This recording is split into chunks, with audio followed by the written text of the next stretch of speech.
No niin, me ollaan tullut tänne Mikkellerin Helsinkiin ja meillä on täällä haastateltavana kuka muu kuin Mikkel Borg Bjergsøn. Did I get it right? Yeah, it was good. Perfect. Almost perfect. Mikkellerin perustaja. Ja me ollaan tultu puhumaan kollaboraatio-oluista tänään. So, you're here in Finland for the collaboration beer with Mustavirran Panimo. So, how did that come to? I think Peter he contacted me. He was going to Denmark, and then he told about his brewery, and then he told me about this festival that is going to go on in Lapland in March, and asked if I wanted to be a part of it. And obviously, I thought it sounded extremely interesting. He showed me some pictures, and so that's how we got to know each other. And then we started talking about doing a beer together for the Finnish market, which made a lot of sense for me, because one of the big things that Mikkel do and have always been doing is brewing locally when it makes sense, in terms of in order to get the beer fresher and maybe at a better price point than when it's imported. So that was pretty much it. Mm-hmm. And now we're here. It's great.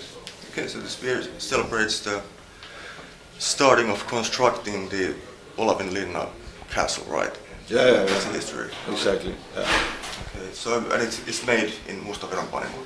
Yeah. The brewery. Okay. Yeah. Is it going to be sold anywhere else in Finland? It's going to be sold in quite a few stores, I believe. I'm not sure.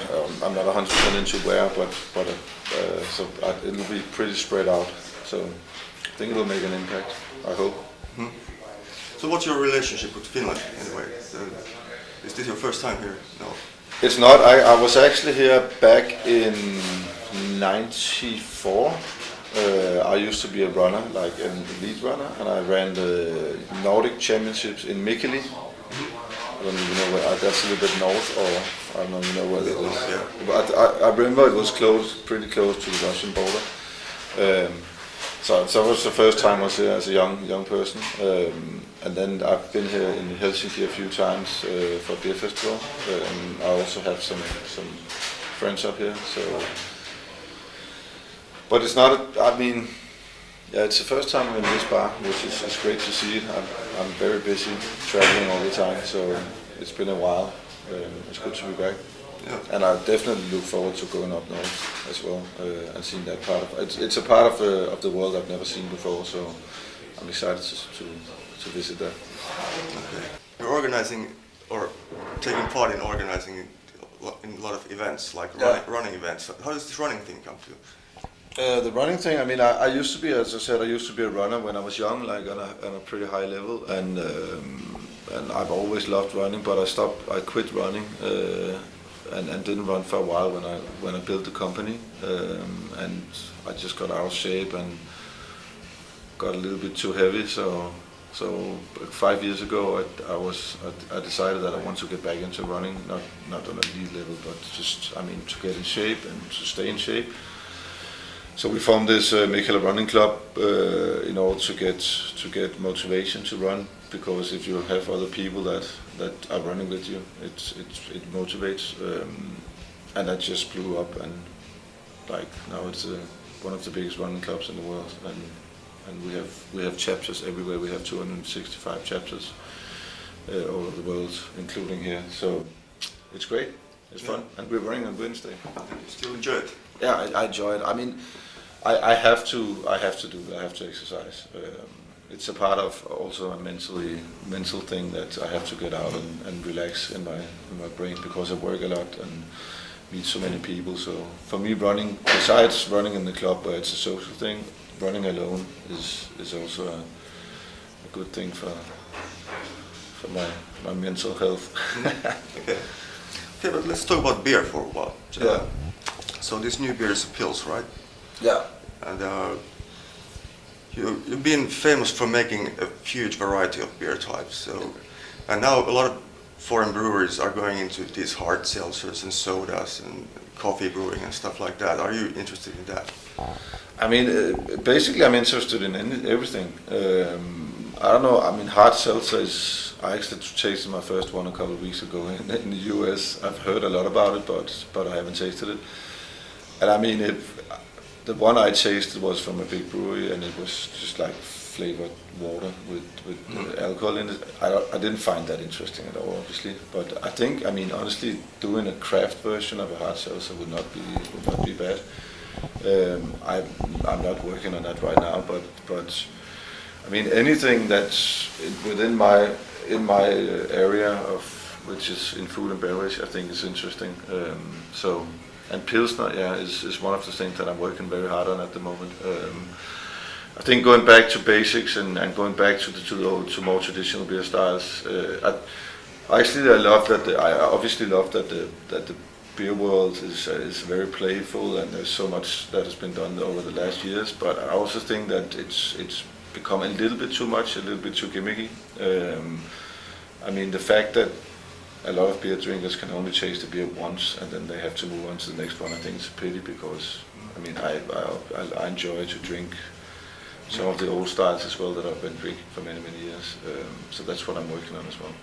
But I think the whole beer culture is dividing into different sections. There are these people who still enjoy the classics, and then there's the people who use rate beer and all these apps and love the crazy omnipolo stuff, you know. Do you have a favorite style? Yeah. I mean, I think it depends on the mood and the environment and where you are and stuff like that. But I would say if there's one style that I will never get bored of and that I will always find extremely interesting and enjoy, it's lambic, like spontaneous fermented beers, and especially from Belgium. Just because in my world it's the most unique and most complex drink in the world, and I always enjoy to drink it if it's well made, obviously. I'd like to ask you about Mikkellerin as a business. Yeah. So you have what, 50 restaurants worldwide now? 50 locations, restaurants, bars, and shops. Yeah. So is there anything new coming? Are you expanding on some new areas? Yes, definitely. We are always working on new stuff. The next big one will be in London, where we're doing a brew pub. With an actual brew house as well, which it's a pop-up right now as a bar, and we expect to open the brew pub in the beginning of next year. That's kind of the next big thing. But then we also have a few things going on in the US, and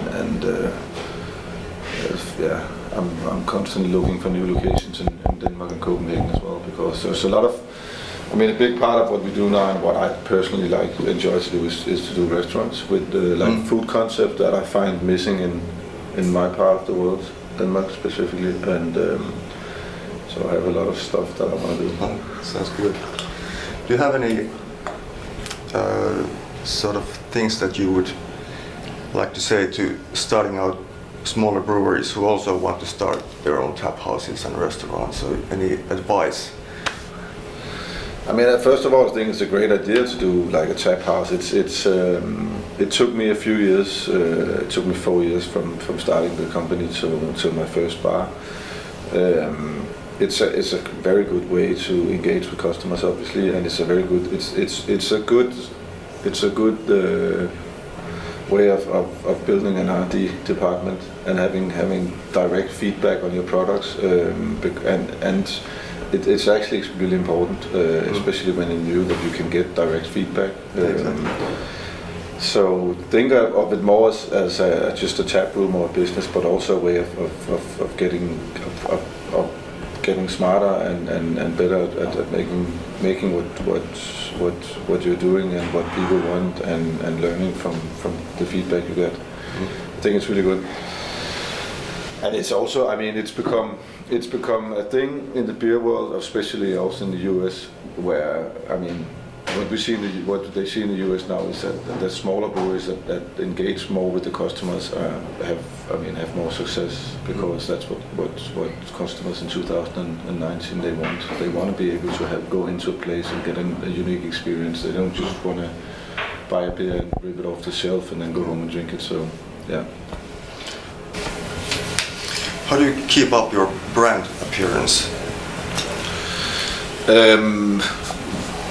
Branding is the most important part of my company and the business, because there's so many breweries today, and there's so much competition, and the way that people get to know you and interact with you is by knowing your brand and interacting with your brand. And like an example is the running club. It's extremely good branding for us.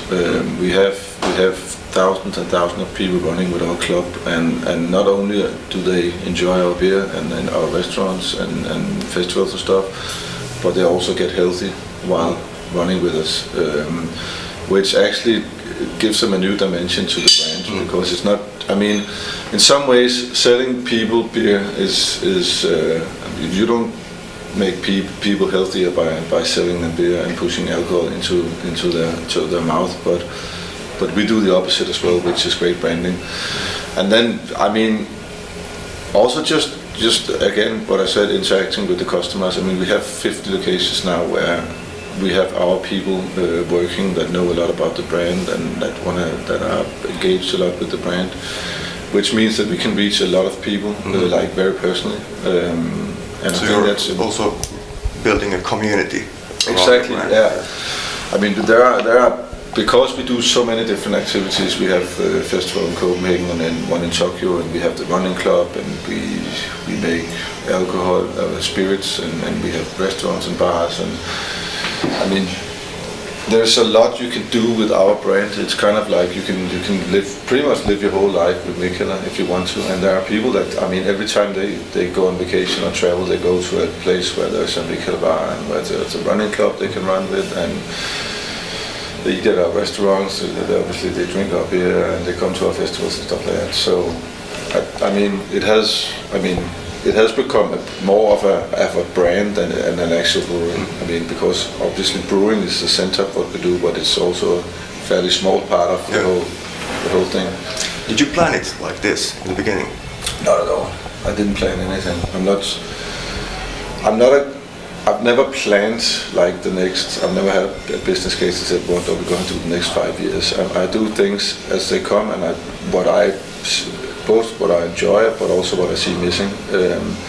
And when I started the company in 2006, I just wanted to make better beer. I just wanted to show to begin with the Danish beer drinkers that what I saw when I traveled to the US, for example, was a lot more interesting and wild and outgoing than what we saw in Denmark. And then I did that for a few years, and then I opened the first bar, and I found that people really loved that approach to it. We were one of the first like modern craft breweries to actually have a beer bar or have a tap room in Europe at least. And then 3 years later we opened the second one, and now we have 50 in restaurants and stuff. It's never been a plan. I get bored if I don't develop myself, and that's a way of doing it. So we'll see what happens the next 5-10 years. You're doing good work. Thanks a lot. Do you have any idols as a businessman or a brewer? I have many.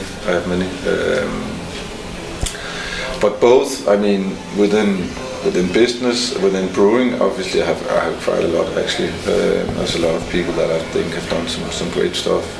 But also in other areas like designers and stuff. And I try to take all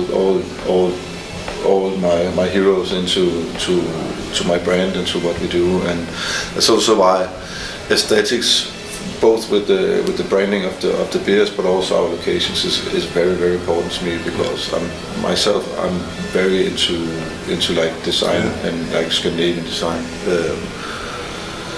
And those are some of the Danish furniture designers, like Werner Panton is a guy, is one of my big heroes, and also his approach, because when he was big in the 60s and 70s, he was not very famous in Denmark, because he did things in a new way, and that's kind of what I try to do as well. Try to steer up a little bit and not just do what everybody else is doing, but try to change the world and where I am. So, and then I have a lot of brewing heroes.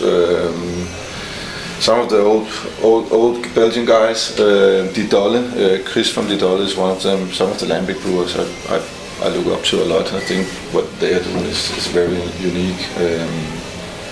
So yeah, definitely. Thank you for this interview. Thank you very much.